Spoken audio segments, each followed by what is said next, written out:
Well, good afternoon, everyone, and thank you for tuning in to our second virtual Q&A. We're going to go start doing these weekly here on our Instagram, so be sure to follow us at ISU Alum on social media to see who will be joining us next week. So today, joining us will be Scott Siepker, commonly known by many as the Iowa Nice Guy. So we're going to wait and just let a few people join in and let Scott join into the Instagram chat. If you missed last week's Q&A, we were joined by Clint Hansen. Clint is the artist of the mural up on our third floor of the Alumni Association. So if you missed that, go ahead and tune into our IGTV on our Instagram. You can check out the full interview there. So got a few people joining us in here.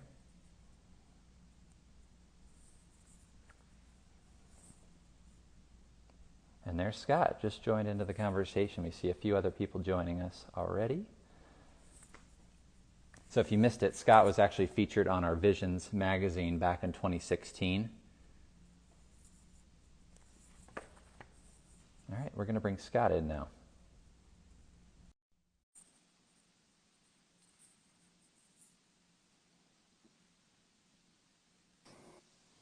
Hey, Scott. Oh, no.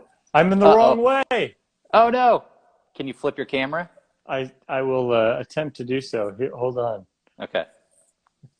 Let's see. Let's see what this does. Okay. Oh, nope. That's my computer. As you can see, I'm editing. Let's see. There we go. We'll just do this. Let's see if I can work some sort of clamp magic here. But yeah, how's it going, Matt? I'm good. How are you? It's great to talk to you. I mean, it's a little weird time, it especially is. now as I move my camera back and forth. I'm going to try something. Do I look sideways to you now, or? No, you look right ways. Okay, good. But that's kind of your personality, Matt. You've always been always the right way. So straight-laced. Well, for those who maybe don't know a little bit about Scott, Scott is an actor, a writer, producer, filmmaker, and you're the host of the Emmy-nominated show Iowa Outdoors on PBS. That's right. I pulled that straight from your Twitter account, so I hope you don't mind. No, I don't mind. I mean, whoever wrote that is obviously very, very smart. Yes. Well, you also co-founded the film company Iowa Filmmakers, which produced your Iowa Nice Guy video series back, what was that, 2012, I guess that would have been? Yeah, Man, that January, early January, Okay. 23rd. Yeah, 23rd, early January of 2012. Yeah, we filmed on December. We filmed on New Year's Eve, and then we released it January 1st, or a little late that day. Yeah. Well, you're also a 2005 graduate of Iowa State. Your degree is in psychology, and it's also where you got your start as a stage actor, which I know you still do. And you're also a life member of the Alumni Association, so thank you for that. Yeah, look at that. See, and this We've come full circle. I didn't just set this up. That's actually always there, or it gets moved around a bit. But product placement, right? That's right. That's right. Well, thanks for joining us today. If people do have questions, go ahead and leave them in the comments. We can go ahead and feel free to ask Scott any questions you have. But we'll start off with this, kind of just talk about your time at Iowa State when you were a student here, and kind of how it helped you get to where you're at today. Yeah, so I had visited UNI, Iowa, and Iowa State. And I'll never forget walking on campus the first time there at Iowa State. Mm-hmm. And it just immediately struck me that this is the place that I want to be. I walked from the Memorial Union. At that point, I had no idea where I was going. I think I made it all the way to Cat Hall. And I was like, oh my gosh, this is amazing. So it struck me right away that this was the type of thing. I felt UNI was too small for me. I thought University of Iowa was too spread out. I loved the contained nature. And now when I was there, you get out on the edge of campus. That was like where molecular biology was. Things have expanded a bit since then, but it's still, I love how cozy it is. So I went there, and I just loved every second. I lived in Helzer, third floor, strong floor, Livingston. We had a 11-on-11, no pads tackle football team. And we were undefeated. We only gave up one score, and that was because we ran a draw play on the 1 yard line. our 1 yard line, and we got sacked, or well, we got tackled for a loss for a safety. We only gave 2 points in 2 years, and there's a rumor going around that we could defeat the actual football team, which I assume we could because I was the leading Fair. receiver, Matt. So you know how good I am. Straight out But of yeah, Carroll High School, right? that's right. Even though I didn't play any high school football, Huh. I retired from football in 6th grade because a 7th grader told me that when you started tackle football in 7th grade, they tackled you on the railroad tracks, and I got too scared and never went out. But yeah, went there. Absolutely loved. I mean, the best years of my life. Just wonderful times. Yeah. Anyway, I could wax poetically for hours and hours about what Iowa State and Ames mean to me. But I will stop there, and maybe we can get more in depth if you want. Yeah, for sure. So, well, I'll just pause there because if anybody hasn't been back to campus, you'll know that the intramural fields are going over a complete overhaul over by Jack Trice Stadium. There's a complete renovation going on right there. So if anybody had done intramurals when they were back at Iowa State, when they come back, it'll be a lot different than what they remember. Four-time intramural champion right here you're talking to. On those intramural fields, won co-ed softball. Not that you asked, but I'm going to tell you anyway. That's okay. Co-ed softball, co-ed basketball, ping pong, and 6 foot and under men's basketball right there. And That's I still impressive. have those shirts, except for one that got thrown away on accident. So I got a replacement. But I still have the 4 intramural shirts. Well, I know a lot of people that still wear those with pride, so I'm sure that you're one of them. I do. Glory days. So, Scott, you kind of wear a lot of hats. You're an actor, producer, writer, TV host, among other things. But which do you maybe enjoy most and why? What do I enjoy most? Yeah. You broke up a little bit there. Yes, Yep. What do I enjoy most? For me, it's not degrading any of the other things I do, but acting is the thing that I started Iowa State, took acting 1 my sophomore year. Actually, this right here, same time next year. I'll pull it out. This right here was the first. This is great. I never get to talk about this stuff. This right here, out of this book, was copied the first acting scene I ever did. It's the opening scene, same time next year, and it was with Patrick Gowron. He is on the Mount Rushmore of most important male figures in my life. So I acted this scene. Turns out I was terrible. I hadn't really acted before, so I eventually, with his advice and a lot of mistakes I made, learned how to become a better actor, but I didn't really know how to do it. And once I learned it, or even before I learned how to, I realized how much I love acting and digging my teeth into roles. So eventually, as I got into the real world, as they say, I had to learn a lot of different skills so that I could create roles for myself. And so I eventually co-founded a film company, co-founded a theater company, and have, of course, been producing things. And when I can, as the producer, I cast myself as the lead. You're the Lin-Manuel Miranda of Iowa. Can we add that to your Twitter bio? That seems a bit grandiose, but I'll take it. Now, Matt Van Winkle. There's some Scott. similarities. Yes. Or no, we'll change it to the Iowa State Alumni Association calls Scott the Lin-Manuel Miranda of Iowa. I think it'll work. So really, essentially, when you're a small market actor, you have to create your own work. And so that's what I've been doing for 10 plus years now, or however long it's been. And as I was showing you before, well, heck, I'll just turn it around because I was in the middle of editing. We're doing a Niall Kinnick documentary. I don't know if you can see right there, but just deep into the edit. We're nearly finished now. But I never thought I would become an editor, and maybe I shouldn't even call myself an editor, but I can edit. Yes. But I do all those things to give myself opportunities to be an actor and a filmmaker. And that's where we're at now. But acting, for sure. I was in My Fair Lady at Iowa State during Stars Over Visha. That to me is still one of the best moments of my life. Sure. And so many moments on the wood planks of Fisher Theater, on that big stage, Stevens Auditorium, or on the small bar stenched maintenance shop where I got to play Yes. my first lead ever as Pseudolus and Pseudolus. Man, those are memories and experiences and learning moments that I cannot trade for anything. Cool. Well, since you brought it up and that you're working on it currently, talk about that documentary that you're working on. I know it kind of started as a Niall Kinnick, Jack Trice documentary. So talk about how that project kind of came about and maybe just update us on where you're at with that. Yeah, so we had started many years ago doing a dual documentary, Jack Trice and Niall Kinnick. We thought we could link them well enough thematically. The problem was once we got into our research, which I don't want to sound too grandiose, but I've used grandiose twice already in this interview.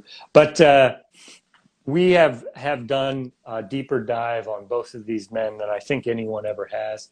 And we've revealed, hopefully when you see the films, new information that neither man's story or the renaming of the stadiums that bear their names story can be told in 90 minutes together. They have to be separated out. So we decided to separate them out. Niall, we had most of Niall filmed already, so we decided we'd do that one first. And we're now very close, within probably this month of being able to show a select group of people and then try and sell it and see if we can get a distributor for it. So hopefully you'll be able to see that this calendar year. And then immediately, we haven't stopped work on Jack Trice. We will continue to do that. We will have to find funding. We've been doing this now Kinnick project without any funding to pay ourselves. We've had some great individuals, Tim Scheib, Brian Chittenden, and Richard Deming, who have made donations to us so that we could at least pay for our travel back when you could travel, and various other things. But the Trice film hasn't stopped. We still want to do it. We'll find funding and we'll complete it. And I think that film I'm so excited for because there's so much to dive into that I think people will be hopefully flabbergasted by the scope of that project. What's in relation to the Trice side of it, what's something that maybe you learned through the interviews that you did that was interesting to you and new to you that people might find interesting that you can share with us? Yeah, thank you for the last part that I will share. There are some things that we are holding close to us at this point, but I'll give you a kind of a wide wipe of what I've learned, which is just kind of an experience of realizing that Jack was a real person. And I know that seems simple, but when we traveled out to Hiram, Ohio, and we found his grave, and when I say found his grave, there's so much I can actually lean into that one word because it was a journey. We had to travel there. We traveled from a location where Jack Trice's name is huge across one of the bigger stadiums in its conference to not being able to easily locate his gravestone, which has his name in small letters. In a essentially, it's not unmarked, but there's no neon sign pointing to like, here lies Jack Trice. It is a common gravestone. And to realize that this man who has come to mean so much to a state and to a university, and to a game, a football, to see his final resting place be so unceremonious, really struck me to how humble of a life Jack was forced to lead. And anyway, it's that moment right there just has struck a chord with me that will continue to reverberate throughout us telling that story. His life is just, it didn't get to its full potential. And I think it's symbolically seen in where he's laid to rest. I think it's interesting the point that you say about how it's, his name is up on the stadium and everyone refers to the stadium as Jack Trice Stadium, right? But there is so much unknown about him. I know there've been books written about him, but it was so long ago and we don't have as much documentation as we would today. So what were their challenges in trying to find resources and information on him? Because, I mean, it was so long ago, right? Yeah, it definitely is. It's quite challenging. You have to really think outside the box, and there are people who have done great research before us, and we haven't been able to go as far without all the work that they've set up. And so we truly appreciate that. It's, you look at now Kinnick, he died in the 40s, and just between the 40s and 23, when Jack died, there's just so much more advancement in photography, and frankly, because Jack was a black man, he just wasn't as covered as the rest. He had an amazing high school career, but it's really hard to find photos and newspaper articles. I think we're going to find essentially every single one that is still in existence, and be able to piece together the world that Jack lived in the best way that we can. And so I'm really looking forward for people, not only for audiences to fully understand the world that Jack inhabited in Cleveland, to coming to Ames, but recreating the 1920s and the late teens of Ohio and Ames, I think, will be very instructive into understanding who Jack was as a man, as a student, and as a football player. I still find it interesting that Jack Trice Stadium is the only stadium named after an African American. I mean, that's after all these years, and he played 70, 80 years ago, or more than that probably. And only played, as he said, one real college football game. Disservice to Simpson, who they played in the first game of the year, but playing Minnesota was the first big time game. It's definitely that subject you brought up there worth a deep dive, and will be most likely covered as well in our documentary. Well, and again, for people that haven't been back to campus and don't know, this statue was actually moved from the stadium to Central Campus where it was originally located. So that moved earlier. I think it was actually late last year. So there was a ceremony that they inducted and officially moved the statue back to campus. So it was kind of we put together a video if you want to check that out. It's on our YouTube page. But we'll move on to the next topic, Scott. I know we'll jump back to when we were kind of talking about your Iowa Nice Guy, the video that kind of brought you to where you're at today, I guess you could say. We're kind of your first big project was those Iowa Nice Guy videos. Talk about how those videos kind of came about, and kind of how it's impacted your career as well. Yeah, it's pretty much, I've been distracted by how much my eyes move in this thing. I'm down here. I know, it's like I'm Zoom, up here. right? I mean, I'm not sure where. So I apologize to everybody watching for my fluttering eyes. With the Iowa Nice Guy, I mean, it's the, what's the word? It's the crucible of my career. Okay. Everything after it is and will never be the same. Mm-hmm. I worked on Paul David Benedict, who's from Pocahontas, Iowa. We worked on that together. He wrote the original script, and I remember I was working at Wells Fargo at the time, Matt, and I remember reading it at my desk, which I probably wasn't supposed to do. And I started crying. I was laughing so hard. So we put out that video, went out and filmed it and put it out. And then, boy, we thought we were going to get like 10,000 views, because at that point, the things we were putting out we were getting like a couple. And it was 100. Leading up right to the caucuses, right? It was 3 days before the caucuses. So we put it out. We thought, we're going to get 10,000 views. This is going to be huge. Yeah. Little did we know, we got totally underestimated, and we got well over 1 million. And at that point, 1 million views now doesn't seem like such a big deal. But at that point in 2012, 1 million views on YouTube was genuinely noteworthy. Because of that, and I hope because of the content of the video, that it just became international. I mean, I did Yeah. interviews on BBC and Slovakian TV, and I don't know, they're just crazy a couple days. But we were able to kind of utilize that and eventually get around to I'm cutting out a ton of the story, but getting on to being on ESPN Right. for 2 seasons, Yeah. and then choosing to walk away from that and continue to just do more and more things, and building towards our dream, which is to be making feature-length movies.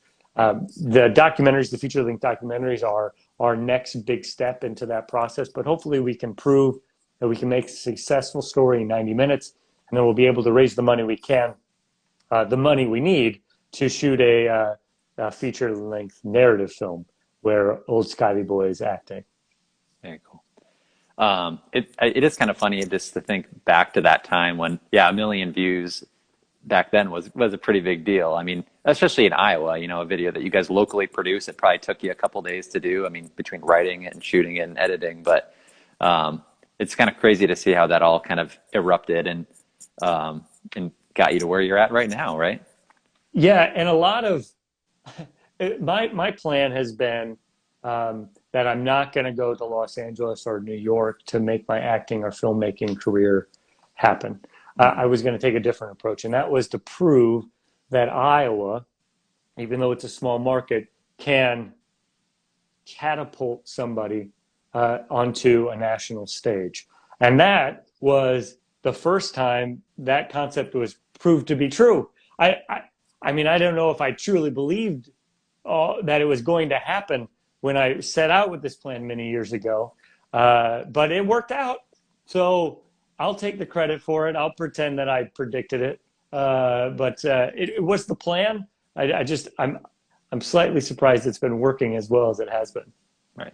Well, I'm guessing the last few months have given you some time to really work on your documentary and some of the projects that you probably shot and had in the can ready to go. But what have you kind of been up to the last few months as you've been social distancing? And I know you've been kind of doing some work with Catch Des Moines down in the central Iowa area. Catch people up about what kind of you've been working on.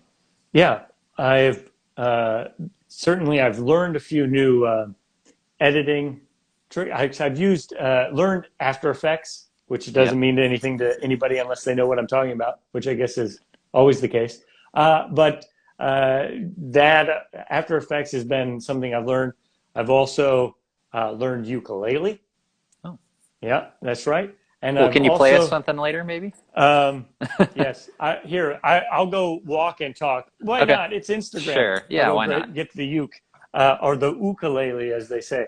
But also, while I do this, I accidentally, as you saw before, left the Adobe Premiere program open.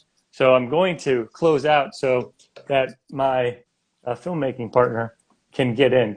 You can only have one person in at a time, FYI, for anybody who's editing a documentary with their friends. So let me close out of this. But yeah, so I'm stalling now. I'm saving. That's okay. But so anyway, ukulele, After Effects, ukulele, Yep. and I've also been learning magic tricks. Oh. Yeah, which has super annoyed my wife, and but she's been, she's good enough to me that she pretends to enjoy it. So you can be so once this is all over, you can be like a traveling show. You can do like a one-man show. You can play the ukulele and do magic tricks, right? That's kind of my hope. Yes. Okay. Yeah. So, but I, as I've teased everybody now, I have my ukulele here, but because of the way that I've had to set up the camera here, I only have one hand. So you're not going to get to hear anything. Not that I would really want you to anyway, because I'm not very good. Yeah. There you go. Very cool. So, where can people kind of find some of the things that you've done, the things that you're working on, and where can they find you on social media, stuff like that? I'm at Scott Siepker on Twitter. So you go there, or same Scott. So I know a lot of people, I probably should have just used Iowa Nice Guy as just changed my name at that point, but I didn't. And now I'm in to my actual name, which is hard to pronounce. But you can find me at Scott Siepker on any of the social media programs. Also, I'm on every week I'm on the Murph and Andy show on That's 1460 right. KXNO, which you can get on FM now or iHeartRadio if you're looking for some fun stuff to listen to. So we do that. I've been doing that every Friday, but I don't know where you're going to be able to see the documentaries. Hopefully, someplace big. Otherwise, I'll be selling them independently. So we'll find out. I should know that within the coming weeks. So stay Cool. tuned. I'll maybe have to jump back on and self-promote a little bit more. But yeah, it's a good time. I mean, it's weird. We don't really know what we're doing, I think, as a society, and Mhm. that's okay. This is a new thing. We're going to do the best we can, and in the meantime, learn ukulele, I guess. That's right. Well, Scott, thanks for catching up with us and letting everybody know what you're up to and sharing a few. Oh, I heard a note there. Oh yeah, here. Let's see if I can set this. I'll play us out if I can. Okay, perfect. Uh, no singing because I'm terrible, but we'll see if I can figure out. I mean, I'm somewhat a camera guy, so this should There we work. go. Oh yeah, here we go. Perfect. Hi. Okay, but anyway, I'll just strum some chords, and then you talk, Matt, as we go to Okay. break until we talk again. All right. Well, thanks everybody for tuning in and joining us with Scott Siepker. Again, you can find him at Scott Siepker on social media. We are at ISU Alum. Go ahead, Matt. You can make up stuff if you want. You can sing. I saw on Google today they had the somewhere under the rainbow, somewhere over the rainbow person. Oh yeah. I don't know I what. forget what his name is. Like Yeah. Israel something. They had a cool graphic of him. Yeah, long name anyway. Somebody says, "Is that a Hawkeye helmet on your shelf?" Oh yeah, that is the Hawkeye helmet from when we did the Iowa Nice Guy stuff. Oh yeah. I have that's a fake one. I have a real Iowa State helmet that university gave me, but I let a kid borrow it. If you've seen any of the stuff we've done, we have a kid who sometimes helps us out, and he wore it for a Halloween costume or something. And I should probably get that back at some point, but I haven't yet. Well, anyways, Scott is a life member of the Alumni Association, so Yeah, that's right. he's got that. He's got the medal to prove it. So Also, let me tell you a quick story before, unless you have to leave. But no, we're fine. So I can play ukulele because I learned how to play guitar. Also, look, there's a pull-up bar on top of my bookshelf, Yep. which is clear that I'm not using it because it doesn't work there. Oh yeah, so I was auditioning for a play called The Pavilion at Iowa State, and it's a drama, like crying and everything. And I really wanted to be in it. It was only a 3-person play, and I'd only been in comedies at that point. And I went to the audition, and they liked me, and the director asked me, "Do you play guitar?" Because the character has to play guitar and sing on stage. I can't do either of them, but I lied, and I told him I could. So I had 6 weeks, Matt, to learn how to play guitar. Nice. And I just practiced that one song for 6 weeks, and I learned. And now, oh no, that's what I get for lying. And now I can still play guitar. Yeah. And now I can take those skills and I can play ukulele, or at least strum ukulele. So the moral of that story is just lie to get what you want. I don't know. Yeah, I know. Yeah, No. whatever moral you want to take out of Sure. it. Let's say it's hard work and dedication will get you anything you need. And That's right. Fake it till you make it if There you you need go. to. That's what it is. Cool. All right. Well, next time, Matt, I will find a better way to set up my camera. No, and this I'll is also try and figure out a way to not have my eyes dart across the stage. It's the stage, the camera. It's natural. What are you going to do? That's all right. Anyway, we're all adapting, aren't we? That's a good word. Yeah. I'm going to go from adaptation to evolution, hopefully at some point. But that's right. I'll keep working on the uke, my friend. Well, thanks again to everyone for joining us. Again, we're going to be doing these every Wednesday here. So stay tuned to our social media to see who we're going to have on next week. So thanks, Scott. Hey, we'll see you, everybody. All right.